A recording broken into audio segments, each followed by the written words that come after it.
like almost tropical produce in the summertime, and then we could still grow like cabbages and broccolis and things like that in the wintertime in a Walapini type greenhouse if you have the right setup, if you have the right location, if you're, so um, yeah, we made a laundry list of like we need certain things. Like we wanted to be on high ground. We didn't want to be on low ground. Didn't want to have to deal with flooding. So it was a dreaming process. Like what would we want for our dream home, and then how do we fit that in with like how do we produce the energy ourselves? How do we produce the things that we would need to be comfortable? We were like, well, we'll build a greenhouse. It'll be 100 feet away from our home, and we'll just, shovel a walkway there in the wintertime. My mom was like, shovel the walkway? Are you kidding? We're gonna build a hallway that's gonna connect the house to the greenhouse so that we never have to shovel the walkway in the way. How? So, it's like all of our input and experience coming together to it like realize this dream. And we basically we were living in New Jersey, and we wanted to find a property in New Jersey, but there was nowhere that we could find that would let us build odd structures, so we basically started looking in a spiral around our property, north and south, and seeing the different climates. Something else we looked at are like grow zones, and what we really can grow, how much food we could grow depending on where we're going to be living. We wanted at least 15 acres of land because we wanted to make sure that we could build out our multiple homes and not all be on top of each other, not all have to be in one home. So yeah, I mean, there was, like I said, a list of things we needed in order to grow food, in order to have the greenhouse be successful. We have this incredible idea for integrating a biodigester into a greenhouse where we have what we call a biogas system in a greenhouse. And that's what we're working on getting off the ground. And so, in order to make sure all of the technology that we wanted to use on site was going to work well, it requires certain climates. And, we talked to experts and made sure that we knew what was required. And then we created a would be nice to have lists, like it would be nice to have running water on site. It'd be nice to have like a walkable forest that we could enjoy hiking through without having to build hiking trails. We just like a needs list and a wants list. And then we used that to go around and look at properties and check things off both lists and see what worked and what didn't work. And when we found the place that we found, it had everything on both lists, and we were like, well, do we keep looking or do we just stop? I mean, why would we keep looking? Like, what? Can't find anything better if it has everything on both lists. So we pulled the trigger, and we've just been more and more in love with the with the place ever since. And are looking forward. Right now we have like people talking to us about investing, developing our vision out on the property. And so we're like excited for what the future holds, and how this vision is really going to be coming to reality in the next few years. So Oh, that's terrific. Thank you so much for sharing that. So as the family has, been transitioning, you have a really close family. I can tell from your story sharing. Is like, what was it like to engage with the local community? Because you shared earlier that you were inspired to do the Haven Market. Like Haven Market came out of a need that you all noticed. So can you take us there into that part of the story, and how your family integrated into the community, how you saw these challenges, and what your inspiration was? yeah, absolutely. So when we started Camp Haven, like I said, we thought that it was going to be something that people weren't really interested in interacting with until it was all built and beautiful and we could show it off in that way. And but we lived there and we needed food. So we started to travel around to the local grocery stores and find food, and it was really hard to find organic food. It was hard to find vegan options. It was hard to find allergy-friendly options. Now, my family is just nutrition oriented. I'm a nutritionist myself, and we just are aware that of the better quality foods versus the more commercially available and not as healthy options. And we were just like we were shocked kind of that we were so close to New York City, and it was really hard to find um, healthy organic produce, even just produce. And we knew that there were farms everywhere because when we looked at the map, we saw massive farm plots everywhere around us, and we were like, what's really going on? And we started looking online and realized that the more rural you move, the less people are connected to the internet, the less people are connected to computers. So a lot of these farms that we were looking at have like, we're lucky if they had a website.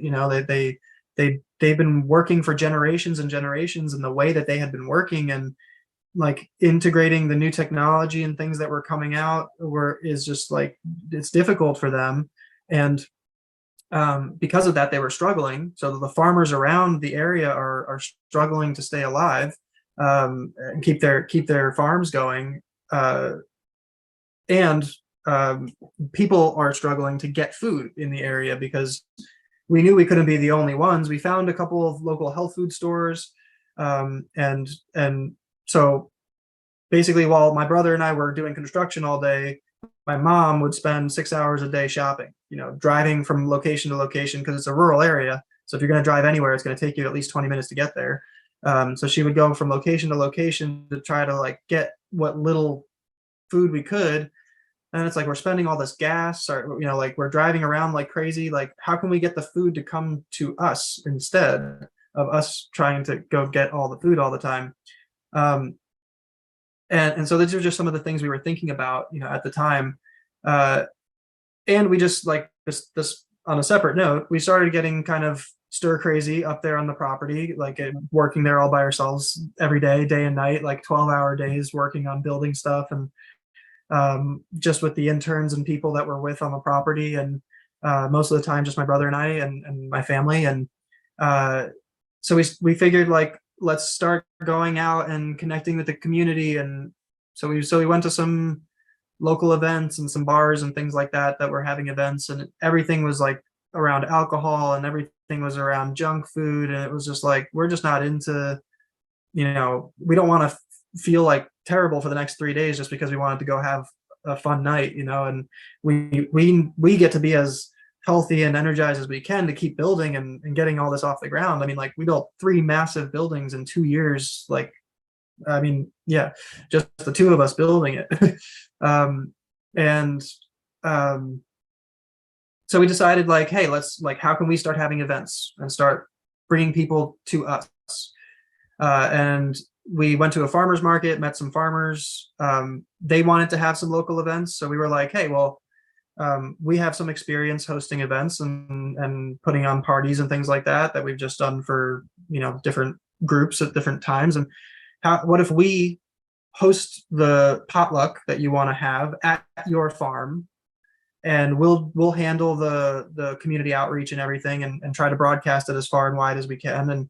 And so we did that, and it was a great potluck. We had like 50 people show up. It was amazing. We were like huge turnout. And so a month later, we decided to have one of the people there said, hey, I would love to have a potluck at my place like this. How can we do this at my place?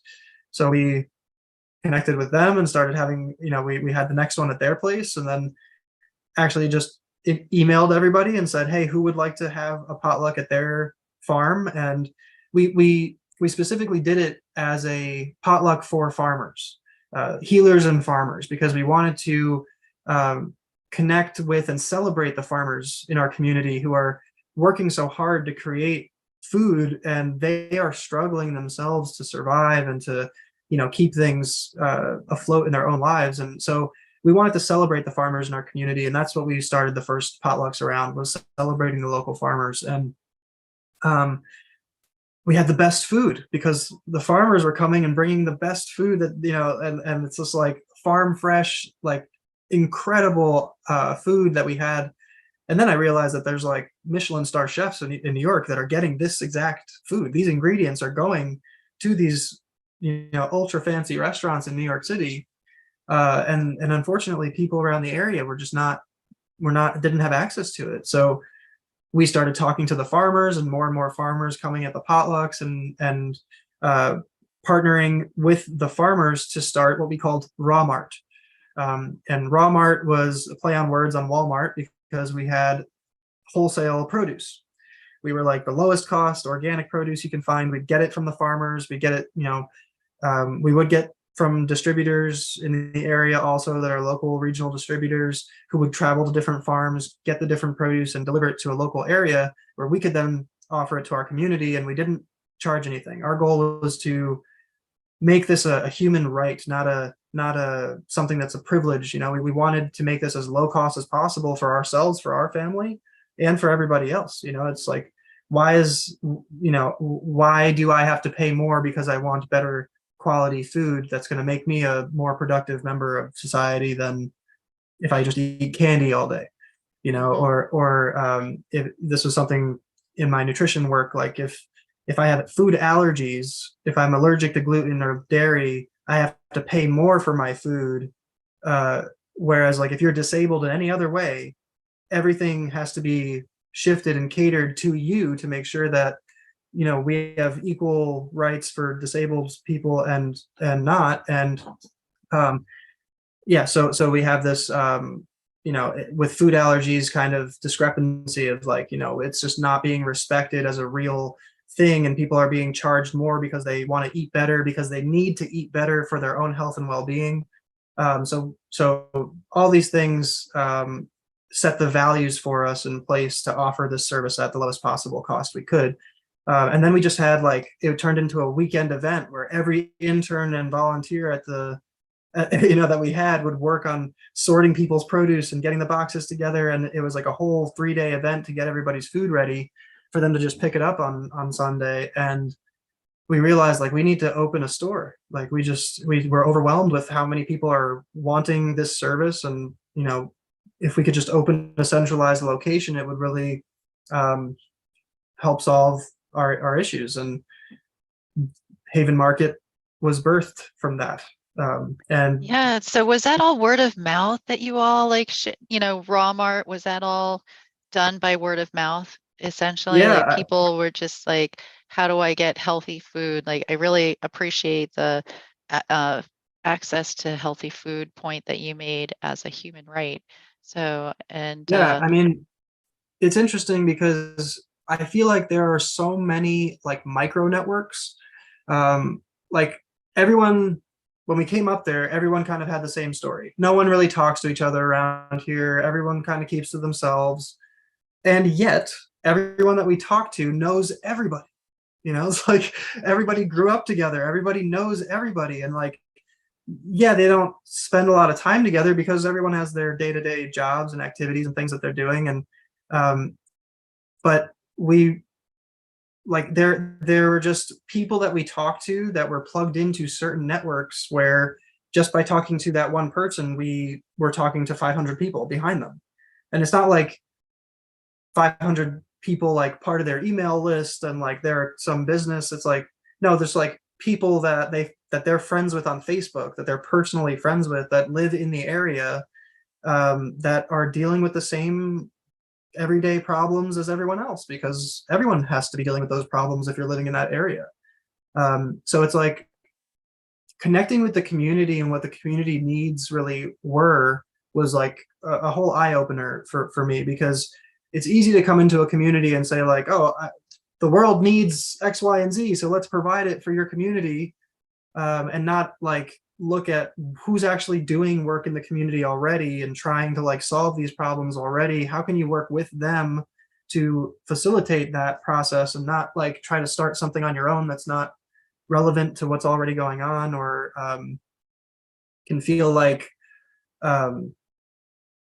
you're just not connected to the community and what the community actually needs there. So I really love how our project evolved from just talking with people and asking people what they needed, and getting so overwhelmed that we kind of needed to do what we did and opening in opening shop. We never intended to open a market. That wasn't like our like we had a pipe dream, sure, like one day we'll have a market where we can sell our produce that we're growing at the farm, but like, you know, we're not even selling any produce that we grow at the farm. We're selling produce now that we source from local farmers. And we have local farmers that are growing food just for our market because like they believe in what we're doing and they're willing to offer their produce at a price that works for everybody. And then they can sell a box of tomatoes instead of having to go to the farmer's market and hope that they sell one or two. You know, it's like you can sell us a whole tray. And we have, you know, 400 customers a week coming into our store. That tray will be sold, you know, especially that we're not marking anything up. The produce is sold at wholesale cost. So like whatever we buy the produce for, we sell the produce for. It couldn't be more accessible for the quality of the produce that you're getting. And because we're so obsessed with quality, we're going in and like anything that's a little bit of mold on it or anything, we pull that immediately. Like everything is like as high quality as it could be. And we want to showcase what you can do with that. So part of the market is the demonstration kitchen. And this is kind of a tangent, but the demonstration kitchen kind of shows people what's possible with these ingredients, because a lot of people have never eaten with gluten-free ingredients before. They've never eaten vegan foods before. And there's a stigma about it that it's not tasty and it's not, it's just like, it's not good. So we're happy to showcase, you know, how you can incorporate lots of veggies into your diet in a lot of healthy, delicious ways, you know, and it doesn't have to be something where it's a restrictive, you know, I'm on a diet and I need to eat this way. It's like when you taste what food tastes like when it's freshly grown and right off the plant, I mean, it doesn't compete with any magnificently prepared, you know, dish. It's like in its own category. It's like you bite into a tomato fresh off the vine or a pepper. It's like, you know, so cutting up a pepper that was picked a few hours ago and putting it into a quesadilla for a customer that, you know, it's like it's yeah, it's just incredible. And people are really, and they enjoy the food. And we love having these kind of like workshops and educational experiences where we can teach people different ways of preparing food and or make foods custom for people based on allergies that they have and things like that. So yeah, it's just this holistic experience at this point where we're building on top of the needs of everybody and what they all wanted. Yeah, it's so interesting to hear about how all the opportunities showed up and you met the needs. And before we move on, because I do want to hear more about the market and the community, and can you share a little bit of context about the community? Because you've said it a couple times, like this community here, what makes it special and unique? Because we have people from all over the world on every continent. So if we could give a little bit of context about the demographics of the community, where you're located. So, and how, because you've mentioned that you're kind of close to New York City, but let's give our listeners a little bit of context about the special place that you're in. Yes, thank you. It is a special place. So it's the lower Catskill Mountains in the upper Hudson River Valley. And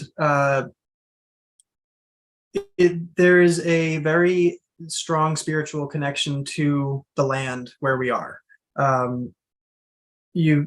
It's very not developed. It's a very rural area. And there are basically small little hamlets where there's business happening, one or two streets where there might be a grocery store and you know, a hardware store, things like that. And then basically there's just land. On average, people have a couple of acres of land around. Land is really inexpensive around because people think of land, they think I have to take care of all of this. It seems like a burden to most people to have land when you're so far away from development, when you're so far away from the cities. And we've experienced that, like, oh, let's have this long driveway to get to our place so that we can keep our house in the woods and feel that we're tucked away from the road. And then realizing we have to plow that driveway every winter in order to get out, like things that we didn't consider would be like, harder than we thought to do. It literally, some snowfalls that we've had, we just got barricaded in. We had to call for help and had people bring us food because we couldn't get out. There's nothing we could do. And the snows haven't been that bad recently. Wintertime, a lot of snowbirds are in our area. So when it snows, I'd say 50% of the people that live around our area go south for the winter. So there's the winter time to consider. There's the fact that everybody has a certain amount of land to consider. And there's a lot of farms around. It is a rural community. So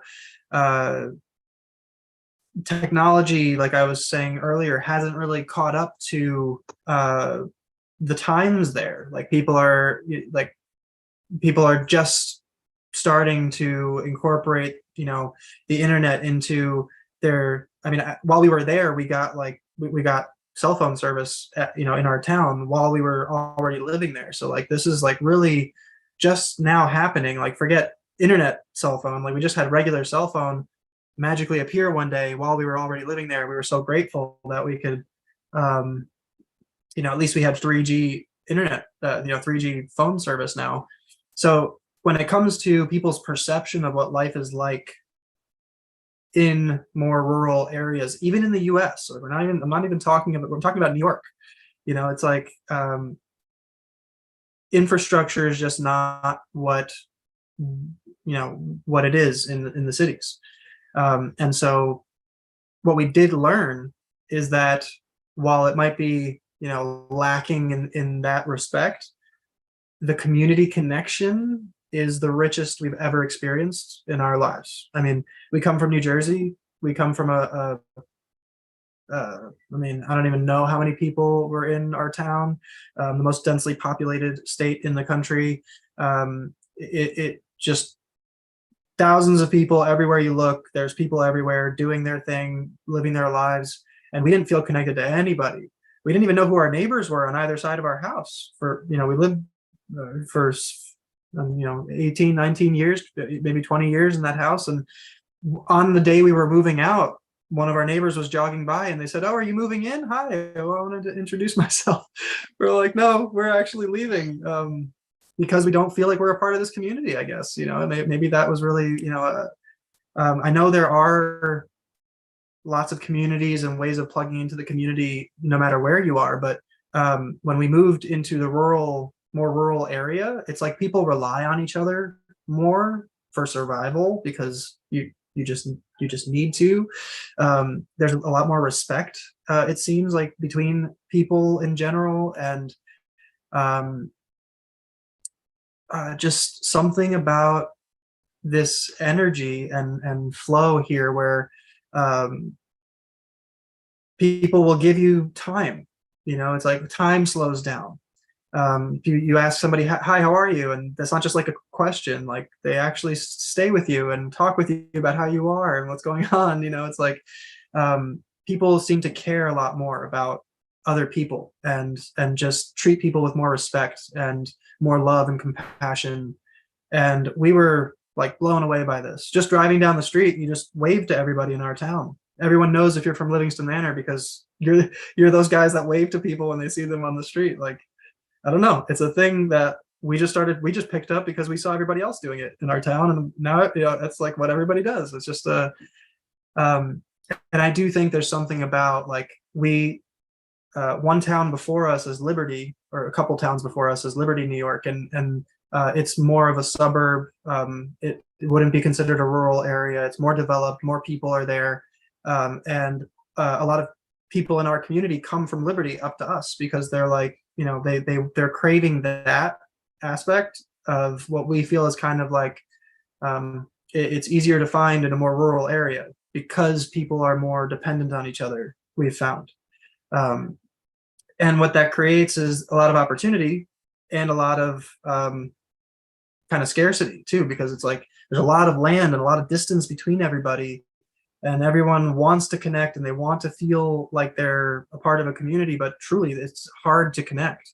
We work all day and then I have to drive half an hour to Sally's house down the road. It's, that's, it's difficult. It's a lot easier to be able to go get a cup of coffee and talk to the 15 people that are in the coffee shop with you. It's like we feel more connected in that way, but in this way, you've known Sally your whole life, and you've only talked to those people in the coffee shop for a few minutes. It's like it's a different level of connection that we're talking about, and we were really happy to solve that problem and create a hub and like bring people together for events and community gatherings based around health and well-being and celebrating the people in the community that are helping us all be healthier. And not have it be like a vacation where we all get drunk and eat garbage food and feel like we have to recover for 4 days from this party that we went to. It's like everyone feels energized leaving one of our potlucks, one of our events, and can't wait to come back and share in the bounty and the abundance that we all are offering to each other and sharing with each other. And that's really like what it's all about, because through interaction, through having conversations, that's where you learn what's going on for people. That's where you actually connect with the reality of the situation and can create strategic partnerships to solve problems like on a more global scale, a more larger community scale, and not just if you have a problem or if someone in your community has a problem, there's probably 50 other people in your community with the same exact problem who just haven't said anything yet. So like think about that. These things are not unique to the people that are talking to you, and how can we cooperate and really work together to build something new and to create a new opportunity for somebody. And so yeah. Yeah, as you're talking, I'm kind of wondering too, like, how did you decide to take this, so you're spiraling, you used the spiral image earlier when you're talking about how you found your land. So it's like the spiral of harmony and community and values. How did you spiral that into, like, how did you decide to go into the nonprofit direction with when, how did you decide it was time? Like know, you were surprised by having to get a store. It came up a little bit earlier than you were expecting. And Yeah. I also wanted to add to this because you can weave into your answer as well. Ree was asking if there were any industry trends or anything. So share with us a little bit about like how you decided on your business model and what you see coming up next. Yeah. Yeah. So with the business model and how we decided to go the nonprofit route, we are all about education. We are all about supporting people in empowerment of who they are and their understanding. And like the analogy of like fishing, and do you want to give somebody a fish or teach them how to fish? My whole life, my mom and dad, that's been our philosophy. Like we have always taken people into my home that needed support. That's just like something that my family has always done. And we're always about not just supporting you with a bed for the night and some food, but like, let's talk about what's going on. Why are you stuck in this situation? What's going on for you? How can we support you in moving forward? And um, so I guess like, a lot of it, I have to give a lot of credit to my mom and dad for, instilling in us a lot of the values that created a lot of what I'm doing now in my life. And they didn't really figure out how to live in alignment with their values, but they instilled them in us in a way that allowed me to now figure out a way that we could live in alignment with our values, in this way. So we wanted to live our work. We didn't want to go to work and do something that's not in alignment with who we are and then come back home. So that was a fundamental thing. If we want to live our lives and, mm, for lack of a better word, kind of monetize our own lives. Like I am I am the business. The way that I live my life is the business. It is the model. It is the philosophy. Therefore, uh, how can we invite people into our experience to learn from us, um, and turn that into an educational experience that they can build off of in their own lives. And so again, we kind of just fell into the nonprofit question of like, well, um, instead of trying to do things to make money and make it a for-profit question, um, what if we could tell people about what we were doing and uh, open ourselves up as an educational experience? Again, our expenses are very low, which is good for a nonprofit because you don't have a lot to invest in creating amazing things for people to buy from you, or how most businesses approach their um, the way that they make money. So we wanted to see, like, if our goal is education and we want to basically educate people about our lifestyle, what is a business model that would fit that? And that's where we fell on nonprofits. We were like, wait, with nonprofits, we get tax benefits. We are an educational nonprofit, 501(c)(3) registered nonprofit. We're an educational nonprofit. Everything that we do is centered around education, and we um, we're able to do exactly what we wanted, to be able to um, not go to work and live a separate life from the life that we actually want to um, be in alignment with. So it was like, again, we need food.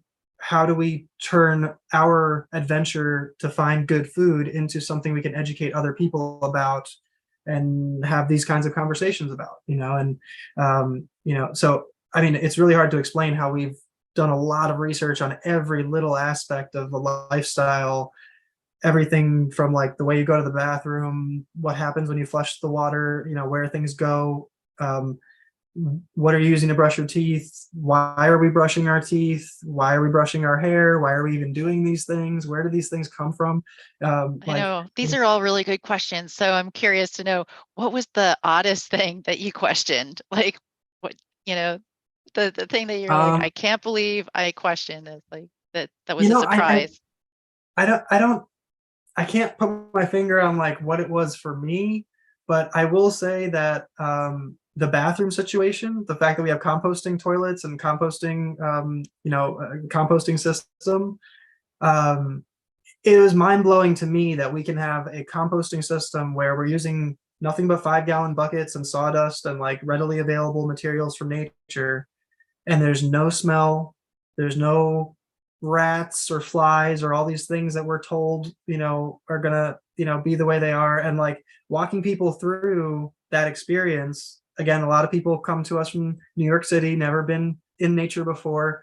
Having to go to the bathroom in a bucket is a crazy thing to tell them to do. um, but it's like, it's scary in your mind, and then you go experience it and it's like, well, that very pleasant. There's nothing to that, really. It's like there's this. So I think that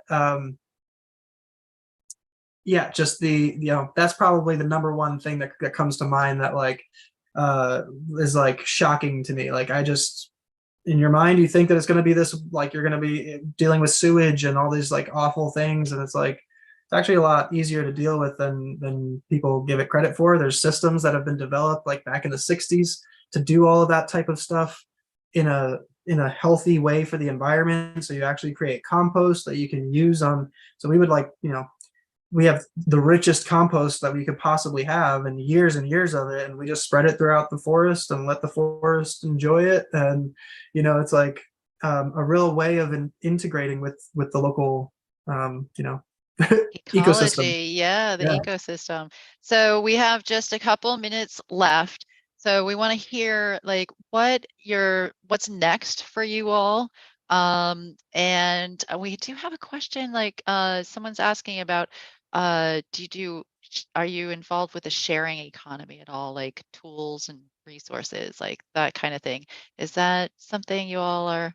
That's a little bit of a Yeah, I detour, mean, but like, yeah, real quick, yeah. yeah, I mean, yeah, it's a good question. I mean, I feel like that's a part of what I mean by like these micro communities, and when you start interacting with people who are in, who have been plugged into their community for so long, everyone's sharing different tools and you know, tips, advice. Like we could not have gotten anywhere without our neighbors and their help and everything that the community supported us with even just know-how, understanding what winter's actually going to be like, versus the thought that we had in our heads, and like preparing us accordingly. Like, yeah, definitely. Um, it's a group effort. Absolutely. Yeah, so it sounds like it was more like an informal, not so much a formal community like tool sharing, because sometimes there are like lending libraries and things like that, but it sounds like it was more Yeah. informal and spontaneous kind of experience for you all. So we have just a couple minutes left. We're almost, it's been really nice talking with you and listening to your story. Thank you so much for being with us. And we want to hear like what's next for you. Like where is the next community vision, and how are you going to get there? Yeah, thank And you. and So also if people want to join, like how do people get in touch with you? Yeah. yeah, great. Haven.us.org is our website, and we're going to keep that up to date with our future happenings. We are actually in the process of launching a for-profit now, that is going to help fund the nonprofit, again, to support this vision and dream of building out this international network of centers all around the world. And so the for-profit is going to be educating uh, coaches in this philosophy of holistic well-being, and be able to um, uh, find those passionate people in communities around the world who want to learn about this stuff and how they're integrated with their community and their ecosystem, and how they can start solving problems, and hopefully we can really support them in building out these haven centers all around the world. So that's our dream and our vision. If you're interested in opening a center like this, please reach out to us. We'd love to talk about what your vision is and how we can support you. And just keep in touch with our emails. That's where we'll be letting you know of any updates. And as soon as the community new virtual community stuff that we're working on is available, we're going to be letting everyone know that as well. So that is the future for now. Um, yeah, just we're excited for everything we're building, and how it's all coming together. So thank you very much for having me here, and yeah, it's been a great conversation. So Yeah, really appreciate your time joining us. It was really inspirational. There are some hearts flowing up on the live stream, so thank you very much for the applause. People really appreciated hearing. We always we always laugh about the composting toilets. That's one of the common threads. Like, how do you deal with those common everyday things? And yeah, food accessibility and food security. So thank you so much for sharing your passion with us today. We look forward to catching up with you again in the future, so please still be in touch with us.